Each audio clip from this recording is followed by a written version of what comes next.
And the comment we got over and over is they really didn't feel like they had anyone else they could talk to about the way they felt that would understand. Like they thought they were crazy for wanting to be an entrepreneur. They thought they, like, just take care of your family. What are you doing? Things like that. Yeah. That would come from their friends and their family. So Yeah. they'd get together with our group and it would be, no, we get it. We all feel the same way. We're crazy. We're not following the status quo. We're doing things outside of the norm, and we think it's okay. So you should too. Yeah. Yeah. The Move Entrepreneur Evolved podcast. Get on it. And we're back with another episode of Moved Entrepreneur Evolved, and I'm with Nancy Meek. How are you doing today? I'm great. How are you doing? I'm doing pretty good. I'm actually going to turn my volume up a little bit. And I'm going to start this out right. All right. If I did my homework right, we're going to be doing good. So what I did is I went and got these 2 wines real quick. Okay. How am I doing? Am I doing all right? Did I start so off far, good? so good. All right. So what I want to know is, and we'll go into why, but I want to know how you would pick a wine. So I've got 2 wines here. Let's find out where they're at. So I've got a Pinot Noir, a La Petite Grace. So here's our first start. Okay. Let's see. Where are we located? Maybe I can find something that we're located. Landscape, Golden Hills, Doria. I don't see where this is. It has to say, oh, here we go. It's a King City, California wine. Okay. Then we have a Sauvignon Blanc out of California as well, Maxville Winery. So this one looks like the Gold Coast as well. Okay. So you've got about, let's see, this one's got 13.8% alcohol. These are important things. Yeah. And I don't know if we have the other one here. So we've got a little more data on this one, the other one. So would you do a Pinot or would you go with a Cab? I am a big Pinot fan. Okay. So by default, I would always go to the Pinot Noir. But that doesn't mean Cabs aren't great. They are. And the funniest part about me starting the wine club is that I am not a wine expert, even though everyone always thinks I am, and they're asking me about, what this and that I prefer. But I'm kind of not really a wine snob at all. I mean, I have my favorites, and that's what I drink, and they're not expensive. And I've had very expensive wine, but it is kind of funny. People are very interesting about wine, for sure. And I think So that the it beauty of obviously this opens the door that you did start Phoenix Wine Club. And I think something that's really interesting to the conversation that you just said, and that is that you don't have to be a wine snob or a perfectionist to start a business. Is that a fair statement? No, it was really kind of a lark. It's called Scottsdale Wine Club, just to correct you. But I'm sorry. No, that's fine. And we just kind of did it because, when I started, I was talking to people and we were thinking it'd be fun because people seem to love wine. And I wanted something that was networking, but not networking. And I knew it'd be a good way to grow an audience and meet people and make them feel comfortable. And it really pleasantly surprised me because the people that show up to we do a monthly tasting, kind of a happy hour. And then sometimes we do a bigger, fancier event. We've done some huge ones. And they don't just show up and exchange cards. They really, really talk and enjoy each other, make friendships. I've had people travel together outside of the group and become such good friends. It was really kind of eye-opening. We've got over 2,000 members, and they don't all show up at everything, of course. So we have another one coming up in Scottsdale next week, which will be a tasting. We've done big sit-down dinner events at the local resorts, and we had a huge one at the end of last year in one of the kitchen showrooms. It was really cool. So we took all the different showroom setups that were there. We had a chef at each station cooking. We had wine pairings and live music, and that was really fun. Valet parking, just made it a fun event. And it's, it's not even a big money maker or anything. I can't claim that. It's really just social and it's fun, and it just took off. I think it's interesting because what we're talking about here is that you took an entrepreneurial stance. Obviously the podcast about entrepreneurs and taking ideas and making them happen. And as I was going through a lot of the stuff that you have there, it looks like it was like an add-on to what you were already doing. Now you're in the lending business. I got that right? Yes, that is true. And I think that this is an interesting conversation, which means that you're really in the people business, right? Right. In the people Right. business to help them transact. And I think it's interesting. That's kind of your core business, correct? Right. And I originally was a loan officer for years. Now I'm with JFQ Lending and I'm doing the kind of business development, but I still do a lot involved with loan information too. But the relationship part is what I like. Yeah. So in that, I noticed obviously we have a lot we can unpack here. You wrote a book as well. I think that's super cool. Thank you. And going through that process, I think that one of the things I noticed with you is that, you have your core thing, and what is the trigger that started you to add more to that? Because it looks like everything that you've done, you have marketing 360. I'm sorry, not market. You have women 360. You have, you also have the wine club. You also wrote a book. What inspired you to not just do the job? And that was quite interesting to me about you as I went through it. You decided to kind of, if I say this correctly, you added sparkles or something, like you added I like that. Right? Like you already had the cupcake and you're like, yeah, you know what? Let's throw some stuff out there. So what is it, do you think that it was about yourself? Maybe this was younger age in you that you knew that there was something there. What is it that just said, look, I'm not just going to go and do the job. I'm going to add flavor to it, I guess would be a way to say that. Well, I think the simple beginning answer to that is what inspired the book, because it's about reinventing yourself. And so all my life, I've done gazillions of things. I've been an esthetician, an EMT, a dental hygienist. I've just done all kinds of things. And it's because I'm always just super curious about, I want to try everything. And so when I got into the lending business, I didn't want to be the typical salesperson that was pushing things. I wanted it to be relationship based. And what I do love is people. I mean, I'm a people person. So I thought, oh, how fun to just have the relationships come from other things. And the wine group fascinated me. I'm a big advocate for women. So my women's group sort of sprung up, and that's just become a really fun surprise. And I think it's just a part of reinventing yourself. You just have to kind of keep thinking of what else would interest you that you could be passionate about that would, kind of work for what you're doing, I think, so. Yeah. I think that was kind of what I pulled a lot from you, was kind of finding other ways. And that's kind of what you explained it, is that other ways to generate energy into relationships which would obviously turn into kind of like a funnel in a way. They could, sure. Sure. All of those audiences, once they realize that you're genuine and they trust you and like you, I'm not one to hawk anything over and over, but they know what I do. And if we're enjoying wine, or I'm with my women's group and we're having a speaker, if they think about questions about how this works or loans or anything to buy real estate, they know to come to me because they can trust me. And to take it a step further, the next thing we're doing, as we kind of reinvent again, in the women's group, I've had so many people wanting to know about investing in real estate. And back in the day, I don't know how many people remember '08, but my husband and I had invested in a lot of rental properties. We did hard money for flips, and the market just collapsed, of course. So the trauma from that kept us from doing anything until now. So now I'm doing Airbnbs, and they're great. And it's just a lot of fun. And so all these gals are kind of interested in this. So that's the tangent we're kind of going off now, is combining the mortgage business and my experience there with my experience of investing, and helping these gals that, are curious about it, but just don't know how to start, and they don't know who to ask. And so again, the trust factor kind of comes in, where they know I won't lead them astray, and I'll tell them how it really is. And so it's just one more, dimension of it, I suppose.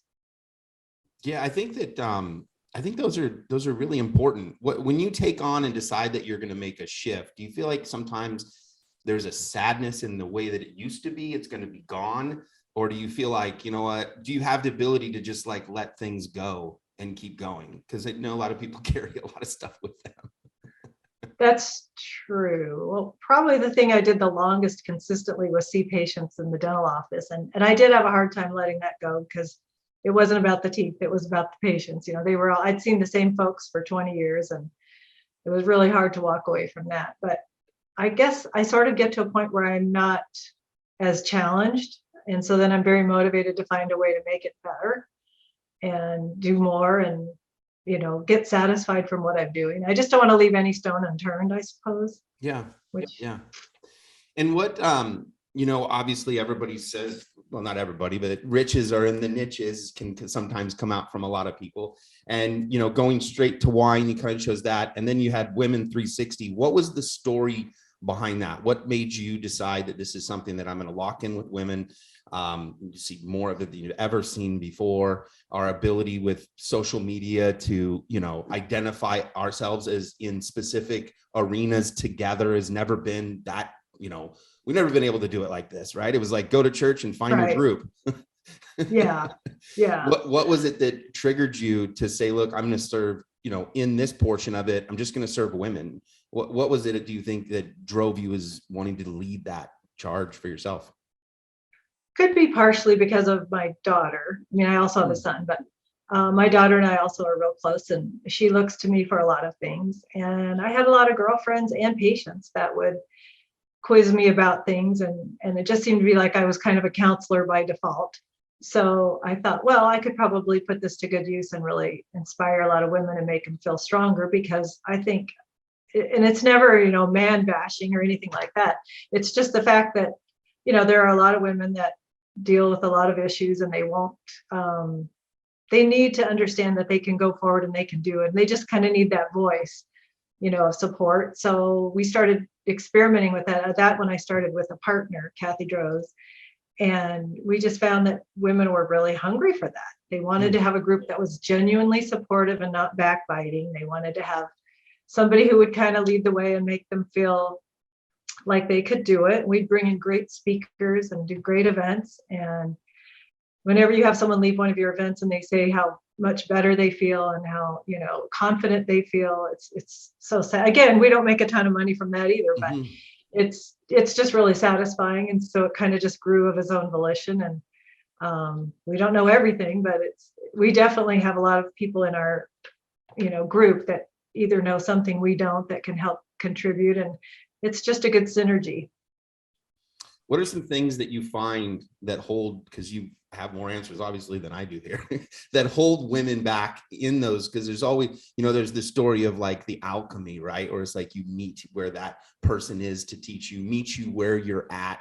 And it sounds like from what you're saying is there's so many women out there that are being met at that point of the journey, that there's like a need. What is it, do you think, some of the things that women hold themselves back and say, hey, I needed to hear that to move forward? What do you think that some of those things are?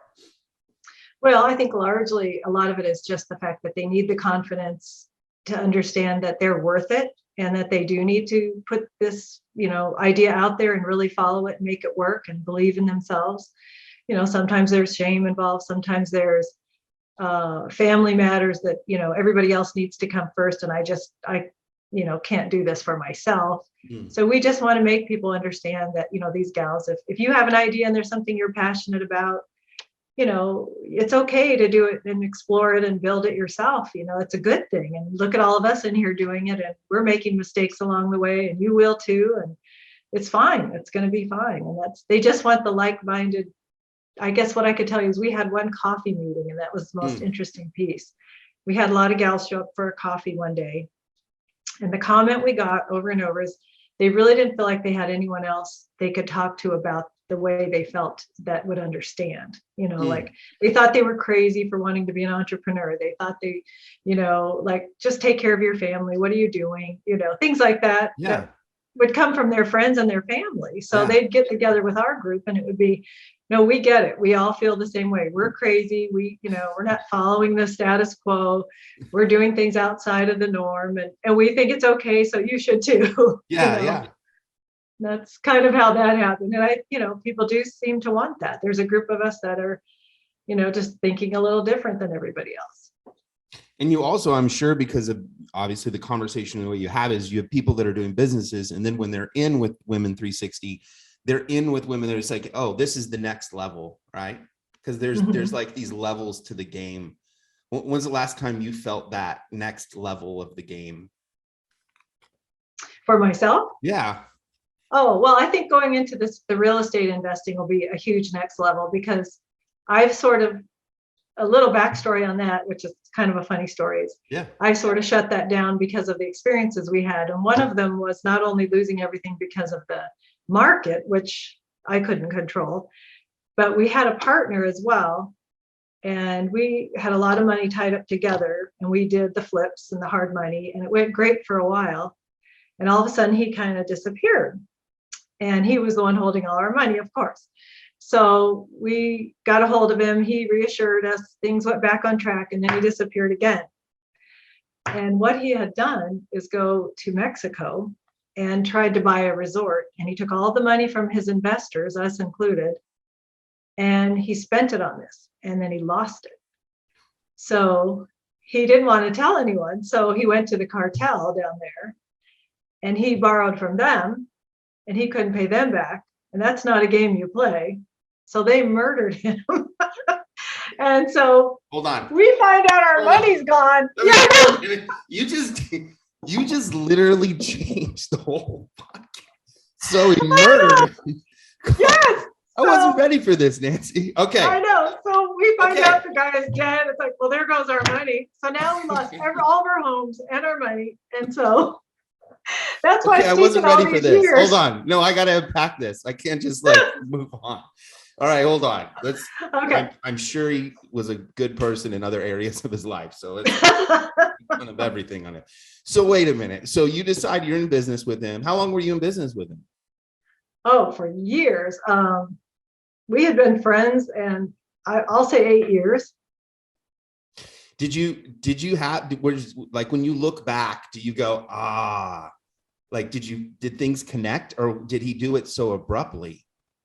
No, he kind of went off the rails, because when I even talked to the attorney later, who had been in touch with him the last several months of everything, and he knew more about the story.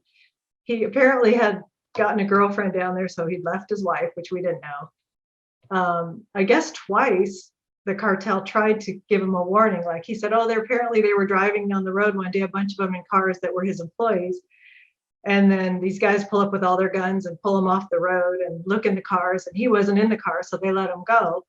And then another time they came to his office and they looked for him and they couldn't find him, so they just used their guns and headbutt all these people in the office. Those were the warnings, and we didn't know any of this.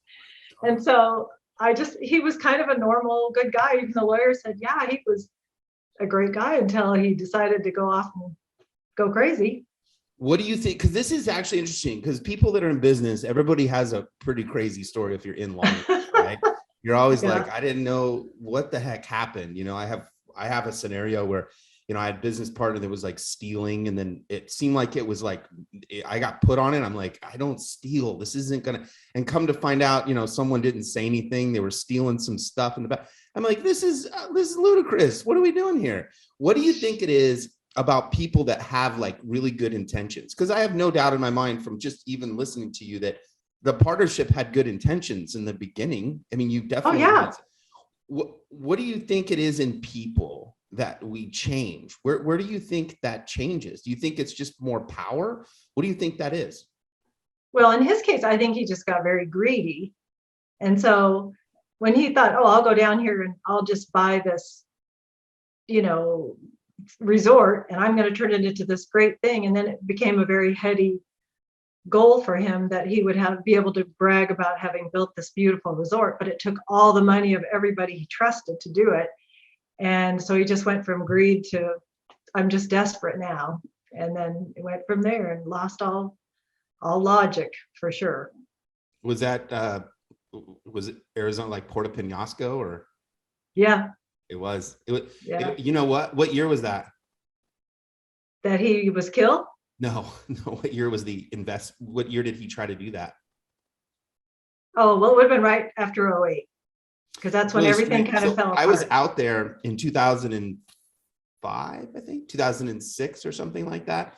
And Yeah. I remember everybody was investing out there. Like they were going to try to make Yeah. that the biggest new thing. And it had a lot of cool potential, the way they laid it all out. Right. It actually was really cool. What is that? Rocky Point, right? Yeah. Yeah. Okay. So yeah. He tried So to get us to invest there, but we just didn't have any interest, but it didn't matter. yeah, you're interested at all. So how did you at that point, I mean, kind of jumping forward, this is really good life lessons for people, because the question is at that point, not only did your connect is gone, your money is then gone. You're then obviously, what are you going to do? Call the cartels and say, no, that's over with, right? That's Yeah. done. Yeah. So what is it? What's the next move? I mean, what's the conversation that you have, with your loved ones at that point? What did that look like?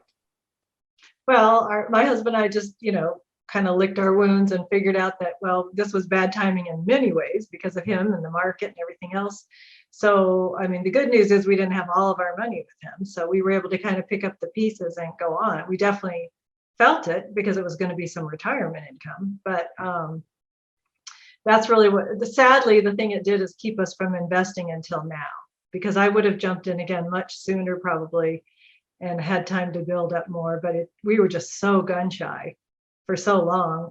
It's just now that we're jumping back in, and it's, a whole different story. But yeah, it's not something that you love, but you're right. Almost everyone I talk to has some kind of a story that just derailed them at some point. It was kind of like a WTF, right? You're like, where? Yeah. Like, I didn't even plan any of this. Like, why didn't you let me know? I wasn't involved, So you go from there, you go back to your core, I'm assuming your core skill, right? You go back to Lenny, kind of go there, and then your kind of entrepreneurial spirit can kick back in. I think that it's really important to have that conversation, that there has to be kind of a rewind, right? I mean, not a rewind, there has to be a wind up again, because you've lost all momentum. You just feel defeated. And then you kind of got to get that wheel turning. Interesting enough, this is maybe a good conversation, is that we are in interesting times when it comes to real estate. And so you have a lot of internet entrepreneurial funds that are now being generated by either having people doing large amounts of coaching, experts create courses, either they're going out and doing crypto, whatever it is. It's not, I went and got a job and now I've worked my way up at the hotel or so. When people are looking at it, knowing that you just went through that, looking at prices as of today and making a decision to invest, what's your thought pattern as entrepreneurs stepping out? Because that's what's happening now. You're taking kind of this new chunk of money, and people are going to real estate, they're going to move it. From anybody that's been around for the last 5 years, they're looking at these prices going, what the heck is going on? So what's your thought pattern on looking at an investment or Airbnb? Is there any rules of thumb that you would suggest of like, okay, this is how you should make a good decision on doing a property or not? It's kind of a loaded question, but. Yeah, well, one of the things, the company that's going to branch off that does the investing is going to be called Flip Chicks. So, and originally, thanks. And so everybody was wanting to know how to flip the properties, but right now that's tougher than ever because you've got to make your money when you buy. So when you buy a flip, you've got to know you're getting in with some kind of room for equity to make money when you sell it, right? So what I have found is, if you're going to do this for investing, an Airbnb is a fantastic vehicle because the money you're making is really from the rental. So if you end up having to pay market value for this house or condo or whatever it is, as long as you've done your homework about where you're purchasing and it has demand and it's available, it's demand many seasons of the year, you can still come out great. And you don't have to worry about, I need to buy it under market, I need to get a foreclosure. You can just buy it at market value. And if it's in the right place and you manage it well, you'll still make great money. And it's way better than the buy and hold where you're renting for a year at a time. Those are still good too.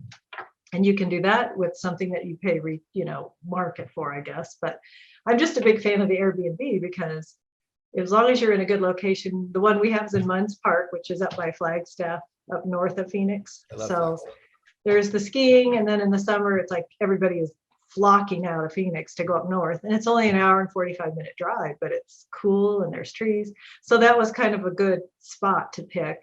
And, we did do some remodeling on that one. We bought one that needed some work. And the other problem you run into is that you make a lot of offers, and if you're not paying cash, it takes a while because this is a really cash heavy market right now, so people are trying to buy their first home. I always feel bad for them because we'll get them all pre-qualified and they'll go out and they'll make offers and then a cash buyer will take it. So that's a challenge, and it's not the same in every market, but if you can get one, whether it needs a fix up or it's turnkey, you can start making money pretty quickly off of that. So I think it's a little easier and safer than trying to flip a property where you're pretty sure I'm going to do all this work and I'm going to make 50,000, and by the time you're done, you're in the hole. So Have you came to a conclusion on how many days you need to have it rented to make it profitable as an Airbnb? yeah, if we I think we figured out, but see that also the thing with Airbnb is they have algorithms where the amount that you charge varies even from week to week and season to season. And so depending on what you charge, typically 2 weekends would help us break even at Two the full weekends. fee that we're charging now. So if somebody comes in for a full week and then a few more weekends, then you're profiting. So it depends on what you're putting into the property itself. We had quite a bit of work to do. We tore out the kitchens and the bathrooms and really did a big remodel. Sometimes you can buy one and just jump in and start renting it. So you're not even waiting. But yeah, I mean, as long as you structure it where you know what your expenses are and how much you need to rent it to make that profitable, I think it's a nice business model because you're not worrying about, oh my gosh, I hope when I turn around and sell this, I make something. So. Yeah, and I think that the other thing it seems too is that you're furnishing it, and then the goal is to keep it looking the same way throughout its process, right? So it's not like you're having a renter come in, maybe wreck things for a certain amount of time, and then you have to fix it every time they leave and go through that process. How have you found new people doing this? Some people could have done it a bunch of times, but just the management of that. Because the structure is maybe a little bit different, right? You have more guests. Yeah. So do you find trying to do it yourself, or do you like the idea of specialized Airbnb management teams? Oh, I had zero interest in managing it myself because, having done rentals back in the day, I did not want any part of that. Plus it's in Munns Park, so it's far away. And you need somebody who can be there turning it over every time and keeping an eye on things. So I started looking into different management companies, and the one that we went with is called Evolve. And so far, so good. I can always let people know as time goes by, but it's great because they take a percentage, but they do all of the photography. They market it on all the platforms. They write the content. They give you connections for the people that would come and clean in between and take care of things. So I have a gal that does that. Her husband's a handyman. So if things happen, he can fix those. And I can call, and as a matter of fact, I did because we just had a guest over the weekend and it was kind of chilly. So I had called and asked her to get the heat going that day before they checked in. So she went over and did that. And there's just no way I would want that headache. No, I would totally say, unless it's right down the street from you, get a management company. Yeah. And do you think that this is going to be the thing? You think this is the norm now? You think Airbnbs is going to be the way that we try? I mean, basically it's a hotel in someone's house. Do you think that that's locked in? Do you think? I kind of do. I mean, I still stay in hotels occasionally too. And that's great. It has its place. But if you're going, for instance, you're going with your family and you have little kids and you want to all be in one place, or you want to go with another family and split the cost and have a lot more room, but have a kitchen and, separate bedrooms and more space and a laundry room. It's a good alternative, really. So I think it's here to stay, unless they change a bunch of laws on us. Where do you think that as entrepreneurs are running this game, and because you kind of sit in both facets of the way, where do you think that point is where people should be looking at those type of opportunities? What should their entrepreneurial life look like? You think what does that look like? Should they have X amount saved? What do you think that apex is, I guess? Where is that moment? Well, you have to be willing to be a tiny bit of a risk taker anytime you invest. So it's not not everyone's going to feel like they want to take that chance. But again, I think it's a little less risky because you can buy for a little, like the next one we're going to get is probably going to be a condo in Scottsdale, because I also want to take advantage of the people that flood to Scottsdale. And I don't want to have any kind of maintenance or anything, just a condo where they've got a community pool, a community gym. So it's all there for them. But you do have to do some numbers and some research and figure out, here's what it would cost me if I'm taking out a loan. Number one, you're going to have to make a loan payment, and you have utilities. So you have to understand that as it goes forward, it's not a guarantee it'll be rented every week. And so if you don't cover your expenses, can you cover all the expenses that would happen if no one rents it? You kind of have to be prepared for that. And just furnishing it, I mean, you've got to buy all the stuff, to furnish it too. So it's a little bit of a finding yourself kind of putting yourself in a position where you're like, my goal is to buy 5 a year, or have you done that? Yeah, I'm shooting for 4 this year. So we'll see if I can get all those in place and find the best locations, because you really have to pay attention to where they are, because you want to have that demand, or maybe you have a connection to traveling executives that have a certain spot they need to stay, or traveling nurses near a hospital. There's different strategies you can do, but as long as you can pick a good place. And I would like to do one that's turnkey next time, so we don't have to rebuild everything and then you're just jump in and start renting it right away. There's that. But and then if it's a place you also like, that's a bonus, because we'll use this up north in the summer occasionally. So that's just it's like having a timeshare of your own, mm-hmm.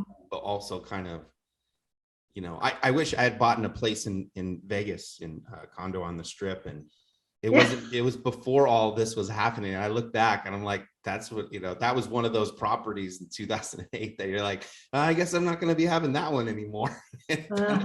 Moved on to having to get rid of other properties and try to keep other ones that you have. Those were very interesting times. No one knew what to do. It was like everybody kind of looked at each other and they're like, you're supposed to know what to do. Nobody really knew, what to do during those times. It was crazy. Yeah, it was crazy. So as you go through this entrepreneurial journey and you've kind of gone through it, when you look back, and I always ask this question because I think it's a very interesting one. When you were much younger, and I would say I like 15 years old and younger, when was one of the first times that you found yourself you knew that you kind of could be a leader? I think that there's certain parts of people that I meet that always have this attribute, and they can always look back in their life and like, that was the turning point. I remember that. Do you have a time when you were younger where you thought you'd be quite independent and kind of try to build your own stuff? Did you have that? Kind of, yeah. I mean, I always was sort of the go-to person when people needed advice. And so that's just sort of puts you in a position right away of feeling like, oh gosh, people are, value what I have to say and what I think. So there's that. And then I always thought a little differently because I just had a much bigger curiosity than most people. I wasn't easily satisfied. So where somebody else could say they want to go and do this and that was enough for them, it wasn't ever enough for me. So I suppose those would be the things that were different. And you basically would just chase it until you found whatever that answer was. Yes, much to my husband's dismay. Yes. That's actually an interesting statement.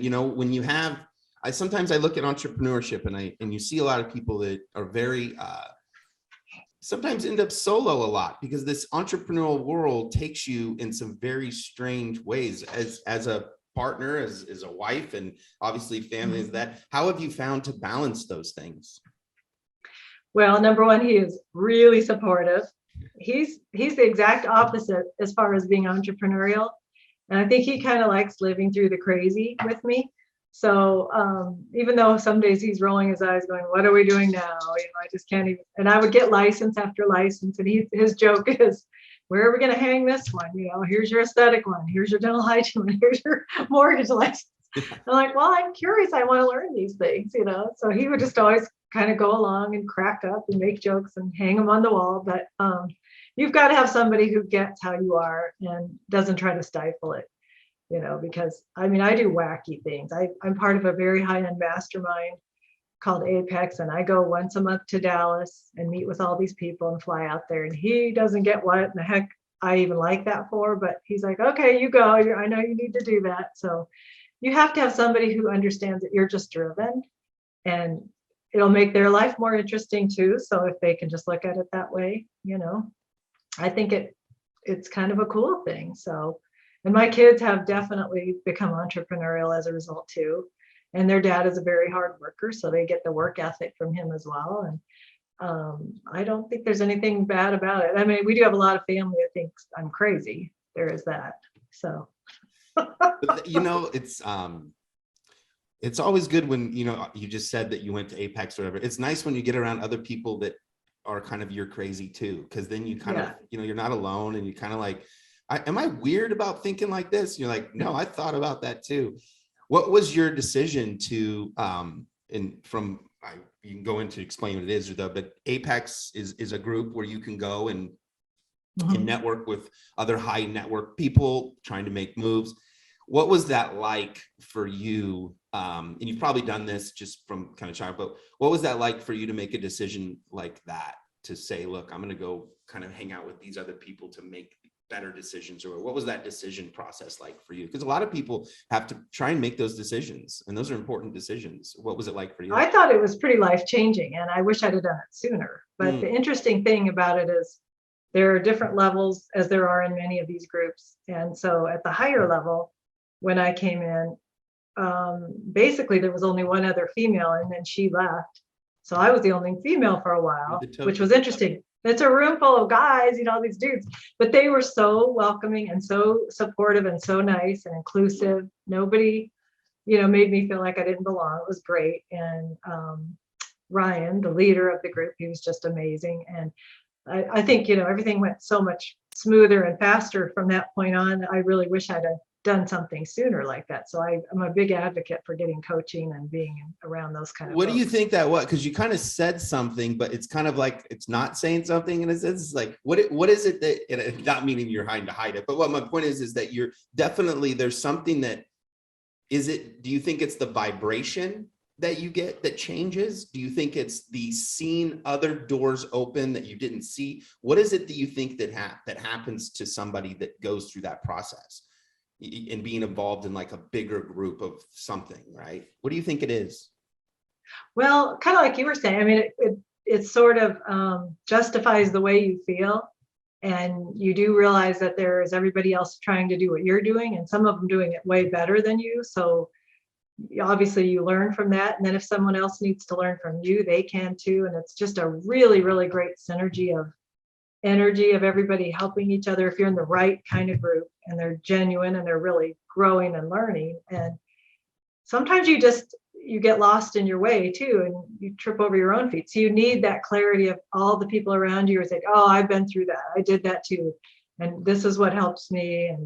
And just the training in general that the group brings, it's just an incredible group of very intelligent people, super entrepreneurial, very hardworking, crazy hardworking. And I just think that if you're going to be serious about, going forward and doing something like that, you have to have that kind of group around you where you've got a mentor you can go to when you really, really feel like you need it. And, it's a constant thing we're doing. So as soon as you go get away from that and maybe you get a little sidetracked again, you go back and get your head right again. You're like, oh, good, that's right. I'm on the right track. And here's something new I can add. And I've never had a time where it didn't pay off and at least feel like, oh, thank goodness I have these people I can talk to. Yeah. And I think that it's one of the things that I think comes across with you is you're a natural leader. And even in that, you choose to go and be involved in other groups that, what is it? Try not to be the smartest person in the room, right? I mean, that's. Oh, yeah. And I am definitely not. There's a lot of rooms I think that you are. I mean, you've noted, you've said it for many years, you were the person to come to. I think it's such a good testament to people realizing like, sometimes you feel like you're the only person that can be the leader. You ever get that? I sometimes feel like I've been in leadership positions so many different times that I'm like, well, I always have to go to myself. Well, I did, I guess, until this group, because, these guys are in light years ahead of me in so many ways, depending on who you're talking to there. And they're all in different types of businesses, but at the end of the day, there's always something you can glean from it, and someone else that, you can maybe help. And I just can't imagine that I would be doing what I'm doing now if I hadn't have, become a part of that. I think it's pretty huge. Oh, that's really cool. Well, Nancy, I've had a really good time. Where do people find you? Where do they find you? You've got such an array of skills. I just feel like I could talk to you forever. Where can people find you? Well, I'm on all the social media. So Instagram is at Nancy Meek 1. And I've got a Facebook page, a LinkedIn page, even the website from JFQ Lending. You can go there because I'm there, and just about ready to put out some new emails. So it'll be nancy@nancytmeek.com, because we're going to start with the flip tricks. And that's right, Flip Chicks. And then where do they get your book? I want to send someone there. Oh, it's on Amazon. I'll show you what it looks like real quick. All right. It's Ignite the Fire Within: How to Find the Resilience to Reinvent Yourself. And it's actually kind of cool. It's a lot of good stories in there besides mine. Oh, there's other stories that are in there that relate to the same. Mm-hmm. Yeah, Everything that you goes can back to think we're not of. the only crazy one, right?